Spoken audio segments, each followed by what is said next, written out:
বাবা হাসতেছে আর হাঁটতেছে।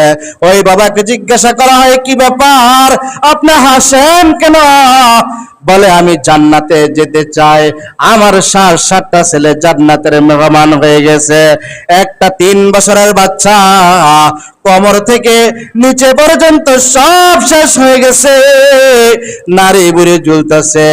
একজন সহযোদ্ধা তাকে কোলে নিছে, এই শিশু বাচ্চাটা হাসতেছে। জোরে বলেন আল্লাহু আকবার।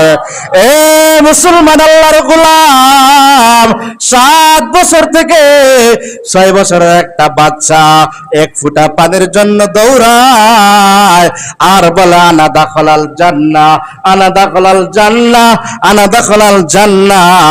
আমি মরতে চাই, আমি মরতে চাই, আর মরে জান্নাতের মধ্যে প্রবেশ করতে চাই। জোরে বলেন আল্লাহু আকবার। এই ছোট বাচ্চাকে জিজ্ঞাসা করা হয়, তুমি কি জন্য মরতে চাও? বলে, আমাদের এই শহরে খাবারের অভাব, জান্নাতের মধ্যে খাবারের কোনো অভাব নাই, জান্নাতের মধ্যে খাবারের কোনো অভাব নাই, সুতরাং আমি মরতে চাই আর মরিয়া জান্নাতে যেতে চাই, জান্নাতে গিয়ে আমি খাবার খাইতে চাই। জোরে বলেন আল্লাহু আকবার।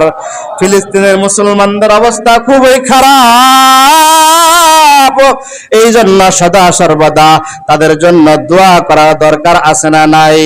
মুহতারাম হাজিরিন, বলতেছিলাম সুলতান ইবনে আদেল একজন সাধারণ মানুষ, তার ঘরের মধ্যে খাবার ছিল না, তার ঘরের মধ্যে ঠিক মতো কাপড়ও ছিল না, সে ভালো মন্দ তো খাবো অনেক দূরের কথা, 3 বেলা 3 মুঠ পেট ভরে ভালো খাবার খাইতে পারে নাই।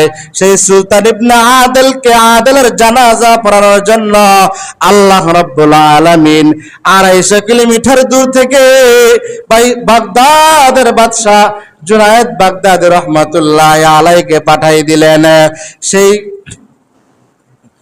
সুলতান ইবনে আদেল জানাজা পড়ানোর জন্য আল্লাহ রাব্বুল আলামিন সরাসরি হযরত খিজির আলাইহিস সালাতু ওয়াস সালামকে পাঠাই দিলেন। জোরে বলেন আল্লাহু আকবার।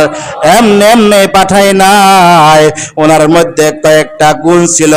ওনার মধ্যে 1 নাম্বার গুণ ছিল, সুলতান ইবনে আদেলের 1 নাম্বার গুণ ছিল, উনি সব সময় নিজেকে নিজে ছোট মনে করতেন। জোরে বলেন আল্লাহু আকবার।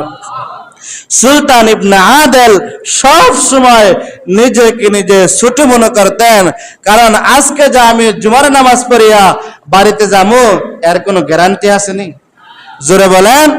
আসুন নামাজের আগে কার জানাজার নামাজের এলান হবে, আমরা কি বলতে পারবো?